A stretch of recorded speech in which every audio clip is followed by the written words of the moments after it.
Well, we're here to discuss, obviously, the tribal compacts that the legislature's coming back in tomorrow. First, I wanted to give everybody an update on the storm damage and kind of the progress that's been made over the last few days there in the Tulsa, Northeast Oklahoma area.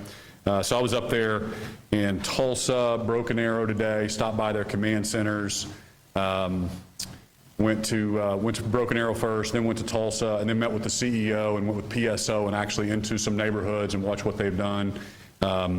So right now the crews, we're down to 35,000, maybe a little bit under. We're going to get an update here right about 3 o'clock. I didn't get it before I came in, but about 35,000 Oklahomans are still without power, and so we're trying to get that restored as quick as possible. And I know how difficult that is when we don't have power in our homes, and so we're working like crazy to get that done.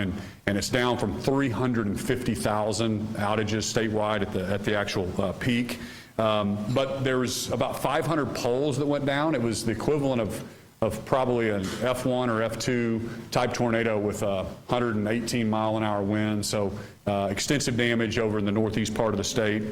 136 transformers, but the good news is we have 3,500 workers, and people came in from all over the country to help. So we have 3,500 people on the ground right now helping.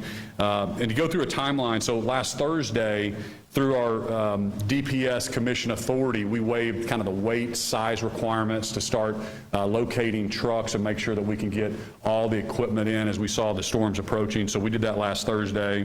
And then on Monday, we found out one of the generators couldn't come on at Magellan, one of the gas plants, and so we had Steve McQueen, our Secretary of Energy and Environment, work with DEQ, and we got that waived so they could get that fired up.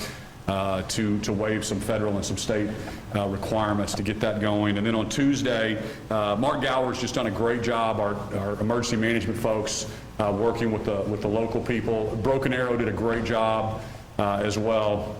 But we've been assessing all the damage and getting through what counties have what impacts, and we have to gather all that data. And on Tuesday, we declared an emergency, and that allows us to start accessing some federal funds and do some paperwork. That kind of is a tail on the project that allows some of the local municipalities to recover some money as well, and potentially even some homeowners that if they didn't have homeowners insurance would be able to recover some funds. So that's all paperwork, and so we're working on it. We're actually looking at 10 more counties that may qualify as well for a disaster declaration. So we're kind of working through it. But right now we have 10 that we approved. So the next thing I wanted to move to is tribal compacts, and this is something that I think is really important, and I want Oklahomans to understand the issue at hand. And I vetoed this tribal compact, and I want to explain why I did that and what it means. But first off, it's very important for everybody to understand and report on. There's 2 compacts. The one that I've issued to the tribe and offered to the tribes, and then there's a compact that the tribes have written and issued and sent to the legislature and asked them to override the governor's veto on. So these 2 compacts are almost identical in financially. So it's a 50-50 split between tobacco sold. The state reimburses the tribes for the tobacco sold in tribal smoke shops or gas stations on trust land. Last year, for example, we wired a little over $15 million to the Chickasaws and the Choctaws, respectively, in their tribal compacts. So we have offered them the exact same financial terms, 50-50 split for a 1-year extension. So what are the differences between the 2 compacts? The difference is really simple. On our compact extension that we offered, it simply says this, and we clarify that it's only on trust land. Okay, that's the way Governor Keating had it. That's the way Governor Henry, Governor Fallon, and myself has it. The tribes don't want to sign that, in my opinion, or they would have already done it, and they're pushing for this compact that basically takes the definition of Indian country, and after the McGirt decision, it has different consequences. It means it potentially could mean 42% of our state. That's why they want that compact signed. So I'm encouraging the legislature to not override that veto, and if it's really about a one-year extension and a 50-50 term, they should sign the one that we've offered the tribes. 2 of the tribes have reached out, we've offered it, it's available really to any of the tribes that ask for that. So why is the definition of Indian country so important? So right now the Strobel case, for example, the Strobel case needs to be reported on. Oklahomans need to understand this one for sure. It's before our state Supreme Court right now. And Strobel, Mrs. Strobel was an Oklahoman who has native descent like I do. And she said she doesn't have to pay income tax. She lives in the Tulsa area, lives in a fee simple house, a regular neighborhood, says she doesn't have to pay state income tax. The Tax Commission said, yes, you do. Of course, we all pay income tax. And it's now before the state Supreme Court. Here's what's interesting. All 5 tribes have sent a letter, or basically it's called a amicus brief, in support of Ms. Strobel, saying, of course, she doesn't have to pay state income tax. The problem with Oklahomans that we're going to have with this is you can't have a case where Kevin Stitt, before I became governor, I'm the CEO of my company, and I don't pay income tax, but I've got a single mom of a different race that has to, and yet our kids all go to Jenks High School, we all drive on the same roads, we all benefit from the same services. It's not going to work. We can't have 2 different systems. And so it's so important that we have one set of rules for the state of Oklahoma. So back to this case, the compact case, I just think it's really important for Oklahomans to understand this issue. And I'm doing everything I can and asking and trying to explain this. I've explained it to the leadership of the legislature. Hey, you don't need to run this compact because I've actually offered this 50-50 split on a 1-year extension. Why are you doing this extension when I've already offered this? So again, I'm imploring the legislature not to override it, and my push for Oklahomans is share this with your friends and call your legislator. And if you want to expand the definition of potentially where the state would be obligated to pay compact fees for any gas station owned in eastern Oklahoma outside of trust land, then override the veto. But if you think it should be limited to trust land only, then you should not override this veto. So it's really that simple. I'll open it up to Q&A. Governor Stitt, will you commit to doing a one-on-one interview with Fox 25? Are you with Fox 25? I'd be happy to do a one-on-one interview with Fox 25. So, Governor, the extension that you're offering to tribes, is that the same language that exists in the compact now? It's the same language in the money part, so 50-50 split. So every tobacco cigarette carton that you sell, the state reimburses you for half of that tax. So that's the same. And it's a 1-year extension. So that's the same thing as the legislature / the tribes are proposing. The only difference is we're clarifying it's only on trust land. It's that simple. And we cannot allow the definition to be Indian country post-McGirt, because then they're potential. I'm a business guy. So the first thing I would do, and I don't begrudge, and here's another thing, I don't begrudge the tribes. This isn't Kevin Stitt versus the tribes or the governor versus the tribes. I have to think about what's best for all 4 million Oklahomans. That's who I'm elected to protect. And I don't even begrudge them for arguing for what's better for them. They're on that side of the table. You want your governor on this side of the table thinking about what's best for Oklahoma. So they're definitely pushing what's best for them. But I'll give you an example. First thing I would do is go make an offer and buy OnQ, for example, or buy Quick Trip, or buy this company, or buy these gas stations in eastern Oklahoma. As soon as I close on that transaction, if I was the tribes, then potentially they're going to make the argument that that's part of the compact, and we would have to start wiring every carton of cigarette made to the tribes in that situation. I have not looked at how much total tax revenue on cigarettes that we get, but it's going to be in the hundreds of millions of dollars. And that's another good point. I mean, it's a zero-sum game at the end of the day. The legislature then would be proposing would either have to cut. I mean, you can't have a whole group of people getting off the tax rolls and not paying taxes and then just thinking that the services are going to be the same for that part of the state. It's just so clear to me.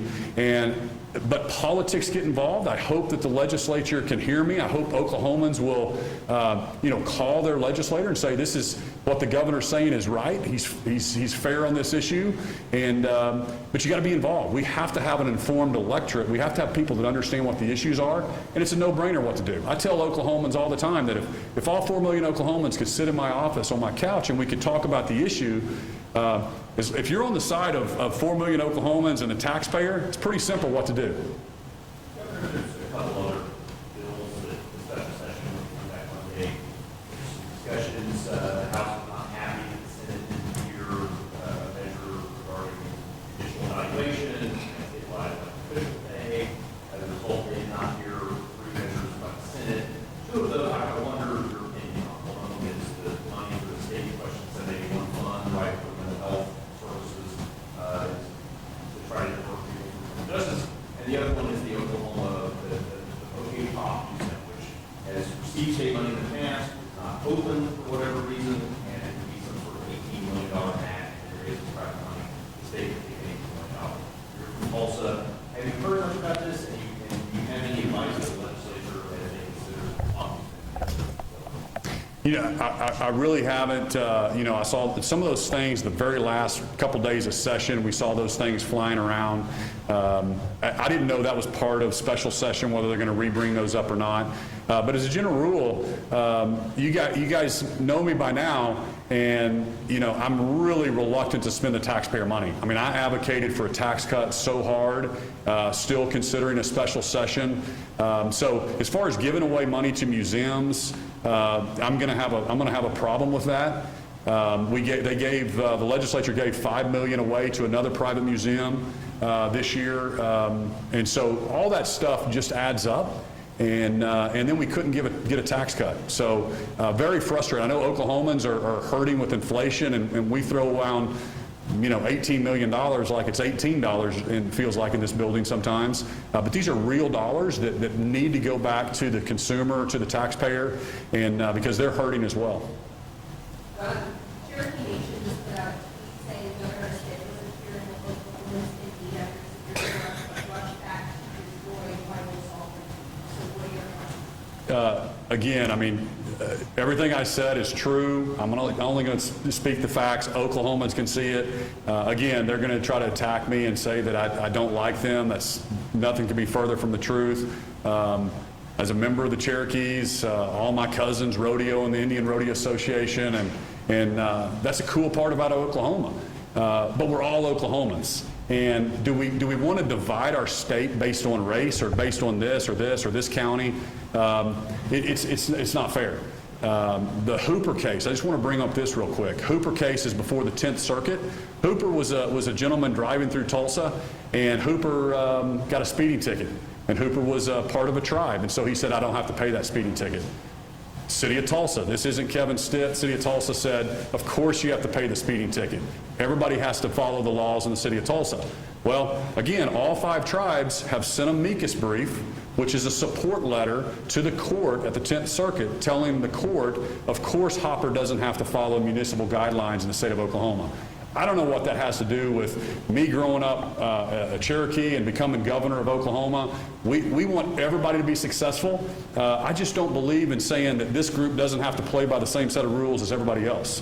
So again, very, very simple, has nothing against sovereignty. That we've all been working together for, you know, since 1907. Let's keep working together, but let's not have one set of rules that favors one group over another. Last question. Yes, sir. And session to Congress here. Said there were no reservations in Oklahoma, and in the aftermath, third or fourth, probably your shift on the down to the reservation. I realize reservation is there in our home. On our way, changing the mind, number 1,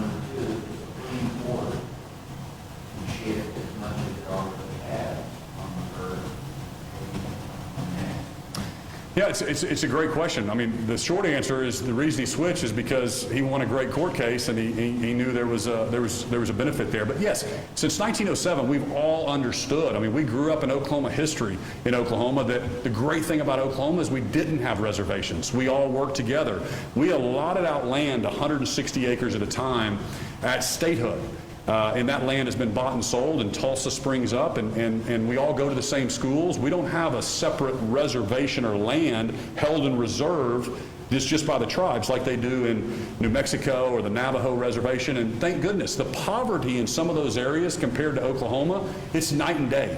The education system is night and day compared to where we're at, compared to what a true reservation is in South Dakota. South Dakota, 93% of the people that live on reservation are in poverty, okay, compared to the state of Oklahoma. So again, I don't know why they're saying that. McGirt started as a defense attorney case that ran up to the Supreme Court that said that they were never disestablished. But to your point, the court also said on Castro that yes, the state still has jurisdiction. Indian land may be located in the state, but the state law still preempts everything. Okay, so that's what the Castro case said, and that's very important. It was a huge win at the U.S. Supreme Court when the court basically reversed a little bit of the McGirt decision and said state law is still dominant, even though you might have Indian tribes within your state. So go back and read the Castro case as well. So again, Did your office notify Senator he was acting down no. So we talked to Lieutenant Governor Pinnell. We talked to Pinnell, and again, I'm governor. When I'm out of town, I'm governor. When I'm in town, I'm governor. Okay, our state constitution is back to 1907. So the reason it says this is important for Oklahomans to know. These things are written in 1907 when there wasn't cell phones, there wasn't the communication there was today, and so the governor would go for a month journey to D.C. on horseback, and so they had to have somebody in the state. But now with communication, I was on the phone the entire time, and but to sign an executive order, I have to be in the state. So Pinnell was willing to come back, so I was going to fly him back. But my team called and reached out to Treat, said, "Hey, will you sign the governor's executive order?" We prepared it, we sent it to him. Thank goodness he signed it. Otherwise, Pinnell was coming back that night, and then I was going to be coming in the next day. I tried to get my flight switched up, but we had a great show. Again, supporting Tinker. Had a great meeting with Boeing. They're going to continue to bring more engineering jobs to Oklahoma City, and so those trips are set up, years in advance. And so it just always happens that the governor goes out of town and something happens. And so we spent a lot of time on the phone with the PSO CEO and all the different folks, making sure they had all the resources that they needed. But again, thank you all so much for reporting on us. Yeah.